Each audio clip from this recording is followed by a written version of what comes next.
Hey everybody, it's your girl Miss Monroe, and today we're going to be talking about dating in your 20s.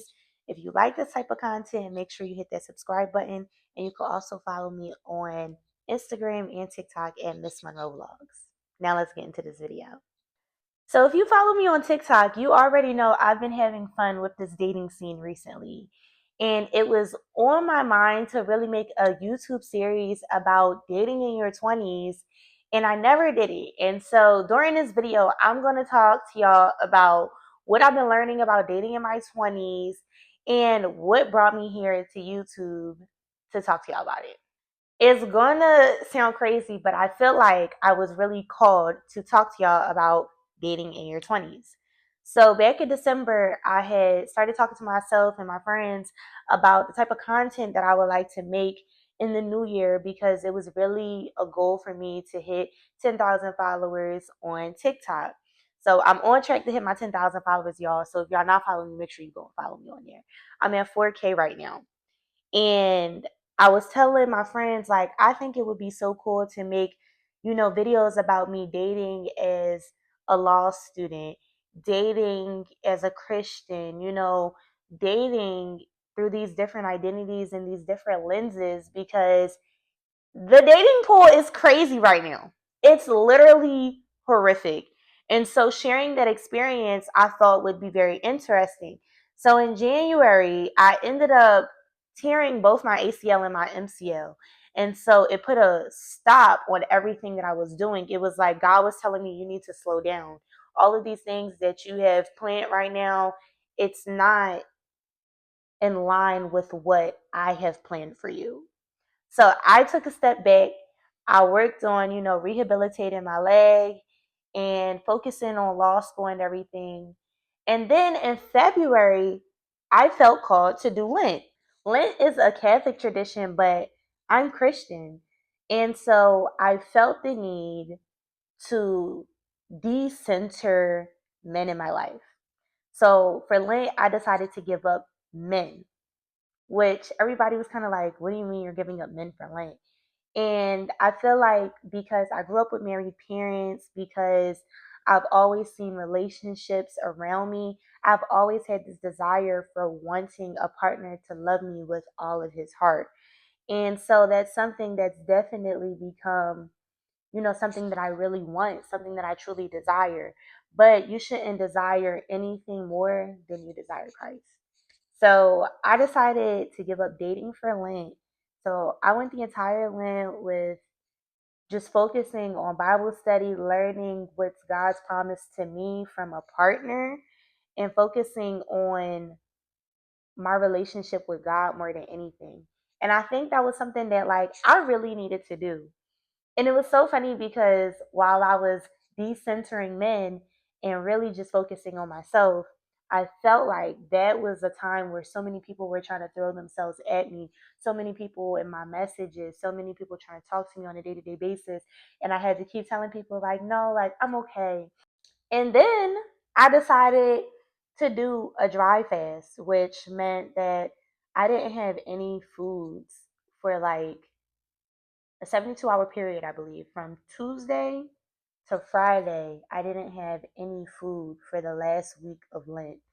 And it was because I wanted to show God the discipline that I have and to show that I am ready for whatever blessings that He has for me. Because when you fast, you show, a different type of discipline. So once Lent finished, I literally jumped right into doing my content. I had met a few people that I became friends with, and, some people decided they wanted to take me out.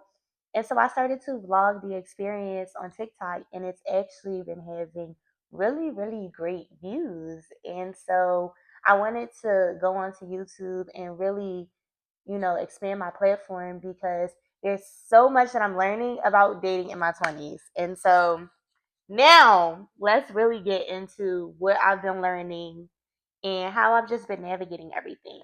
If you're still tuned in right now, you should be subscribed. But anyway, first thing I'm learning about in your 20s is that you need to lead with God. And I talked to y'all about how I did Lent and I focused on God's promise to me before opening myself up to dating. And I felt like that offered me so much clarity that I didn't even think that I needed. Like, I thought that my relationship with God was already good, but your relationship with God can never be good enough. If that makes sense. You know what I mean? Like, you can always grow within your relationship with God. And so I started doing Bible study and reading what the Bible was saying about love. You know, we already know things like Bible says love is patient and love is kind, right?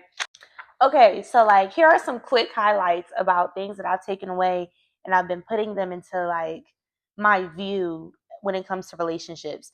So this was led from Ephesians chapter 5 verses 21 through 33. And what I have here in my notes is a man who doesn't fear the Lord should not be in your life, right? So somebody that's not God fearing obviously is not going to be in my life because I'm a Christian woman. I'm not going to date a Muslim man because we serve different gods, right? That's just me personally, you know.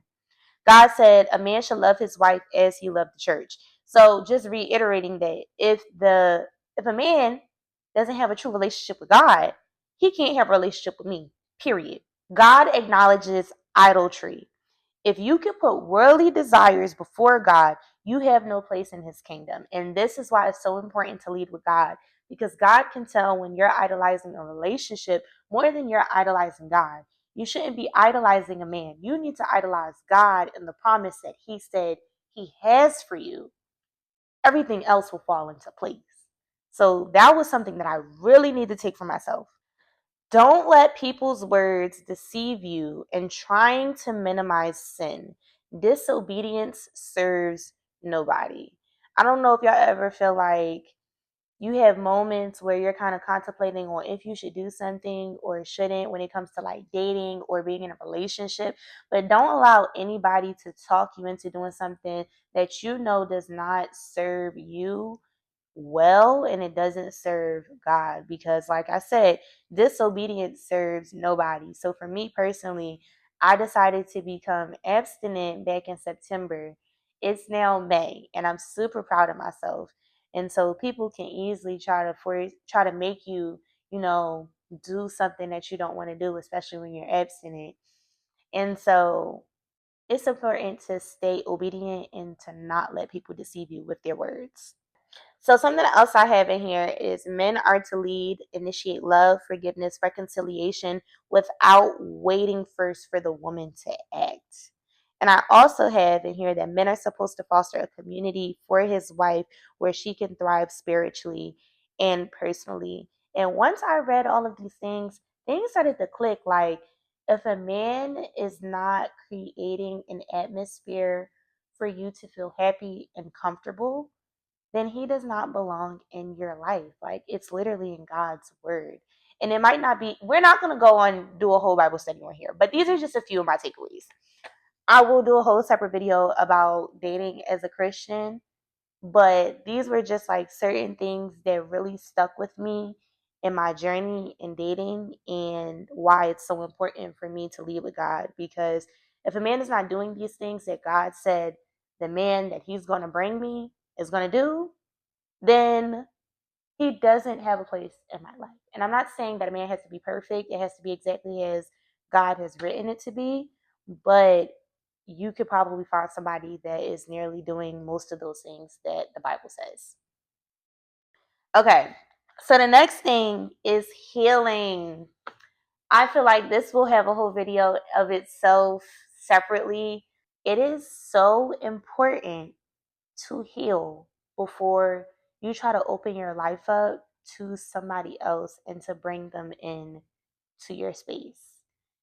If you don't heal first, you could end up breaking something before it has a chance to flourish.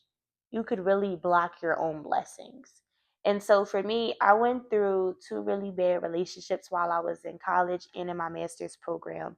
And so when I got out of those relationships, I immediately started doing therapy. I was literally meeting with two different therapists twice a week for like 6 months. And then I went back to just having one therapist and started seeing them on a monthly basis. And I was seeing them literally until she was like, I don't think you need any more therapy. Like, I think if you want to have a session to check in and chat, we can.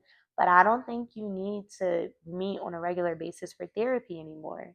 And so healing is really important because you need to be able to understand what things went wrong in the past, take accountability for anything that you may have done, but also recognizing maybe signs that you've missed, things that impacted you in a significant way. Come to terms with it, recognize that you can't change any of it, but you can change how you move going forward.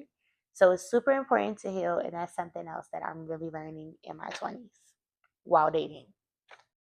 I'll preface this by saying, like, even when I was like starting to do therapy, it was kind of like I was fresh out of a relationship. I was trying to talk to other people. A lot of different things was going on, and I'll talk about it more in a different video.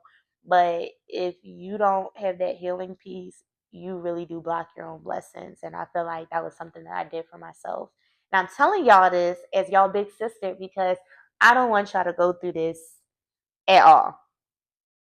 Next, pour into yourself. Everything outside of God starts with self love. Like, if you don't love yourself, how do you expect somebody else to love you? How do you expect somebody else to prioritize you if you don't even prioritize yourself? You need to fall so deeply in love with yourself that the thought that somebody could ever treat you bad or devalue who you are as a person is repulsive, okay? Because that's not something that we're accepting while we're dating in our 20s or dating in general, period. Because we're queens, we deserve the life that we want to live, we deserve to be treated like princesses and queens. And so I think right there, a lot of this starts with self love. I remember when I first started my self love journey, I was like 20, maybe 21, and I was taking myself out on solo dates. I used to not be able to sit with myself for too long without bad thoughts coming into my head because I literally was in the cycle of dating consistently ever since I was like 8 years old, which is literally insane. And so I had to force myself to sit down with myself, be comfortable sitting with myself, being able to go out to eat by myself, being able to go to the movies by myself, being able to do all the things that I enjoy by myself, and falling in love with the fact that I can take myself out on a date and still be happy. And it took some time to get there, but especially now, you can't treat me like anything because I treat myself like I know who I am. Why? Because I do know who I am. And I know that if I treat myself well, I deserve somebody that also is going to treat me well. Period. Next, it's so important, y'all. This one is so important. Set strict standards. I think when I was younger, I started dating like seriously. I started to seriously date somebody when I was 18 years old. And I was just going to college. You know, I'm from Philly and I was going away to school. And I met somebody who he was definitely in a different space than I was.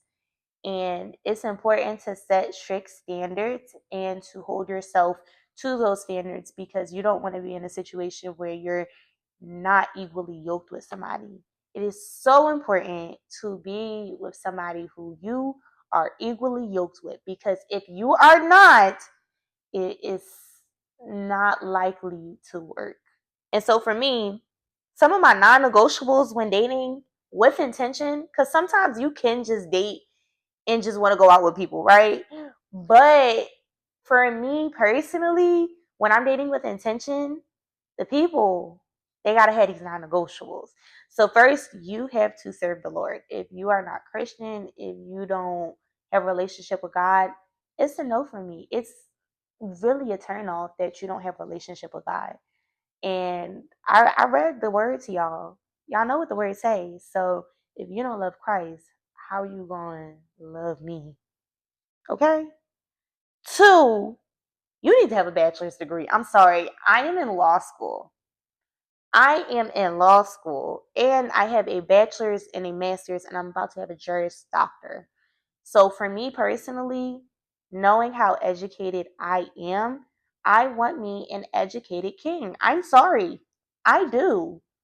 I do have a little leap around.